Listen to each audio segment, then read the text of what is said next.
There's a strategy in terms of how you approach the exam. My recommendation is to start off with CAP first, right? Because critical appraisal takes a lot more cognitive energy. And the reason why you want to start off with that first is because you need that cognitive reserve right at the start, right? And you're fresh, you're ready to think. So you want to allocate that thinking process to CAP, where the process is a lot more, it's based on exclusion. So sometimes you see in critical appraisal, you don't even know what the real answer is, but you know that 4 out of these 5 are clearly wrong. Therefore, what remains must be the best answer. And that's why you'll notice the questions. The way they frame it is the most likely answer, right? Because medicine is essentially a science of uncertainty and art of probabilities. So EMQs and CAP is all about probabilities. What is the best answer based on the vignette that you're looking at? It's never a certain answer. So you will find in EMQs, if you're ever confused, you will be able to narrow things down to 2 choices or maximum 3, right? And those are pretty good odds, right? Probability is great because if you've narrowed it down to 2, right, you've got a 50-50 probability of getting the right answer, which is pretty good.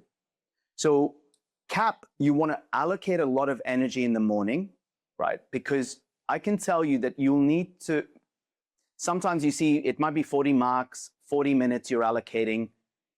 It's difficult sometimes to finish it in 40 minutes. So it's okay if you move up to 10 minutes extra, which can happen in CAP, right? But you see the challenge is, if you did CAP at the end and you're under pressure, right, with the clock ticking down, I've been in that position, you're under pressure with the clock ticking down, it's very difficult to focus on CAP and think.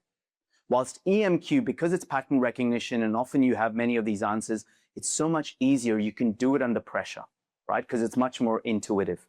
So just keep this strategy in mind. And as you know, that when with the Pearson view, sort of you can skip through and start with the CAP questions right at the start. So I think you have 10 minutes reading time as well. So often one can, skip through and start with the CAP. So just a recommendation. Now with the EMQ, as we go through these questions, right, I mentioned that the strategy to prepare for the EMQ is to get the fundamentals really good. So the easier things, the basic aspects, we must be pretty good at them. So in other words, let me give you a sports analogy, right? So when we think about tennis players, right, at that level that they're playing the Australian Open or they're playing the US Open, at that level, let's say the top 100, the top 200. If you think about all of you as registrars, right? How many registrars sit the exam? You're in that cohort. You're 1% of the population that has gotten into psychiatry. You've done medicine. You've gotten in. So you have skill sets, right, that don't significantly diverge. So in order to pass the exam, what do you need to do? You just need to ensure that you're not outside the 2 standard deviations, that you're well within that mean, because it's a peer-referenced exam, correct? So how do you ensure? So this is not about you beating your colleagues, right? Because it's very difficult to do so, right? Because everyone's got the same skill set, the same access to material, and you've gone through medical school, you've proven, so you're in this cohort. It's very difficult to essentially go, well, I want to beat this person by 10 points. It's unlikely. The same with tennis players, right? So what do tennis players do? What's their strategy? Their strategy is about unforced errors from their opponent. That's what makes the difference. So you listen to Roger Federer's speech, right? I think at Harvard or whatever, think about how many shots, he talks about how many shots or how many errors that he's made. What is the probability of him making an error, right?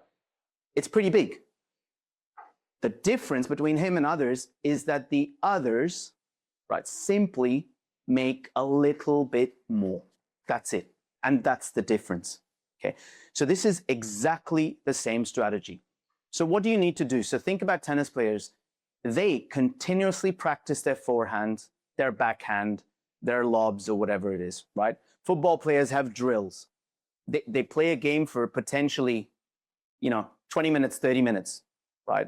The rest is simply practicing muscle memory, speed, right? Rehearsal, repetition of those. That's exactly what we do here. It's the most powerful form of learning. So what you've got to do is all the resources that are provided, right? Just focus on that and make sure that you do it twice, okay? Over the next month or two, the more you do it, the better it is, but at least twice. And you should aim to get above 85%.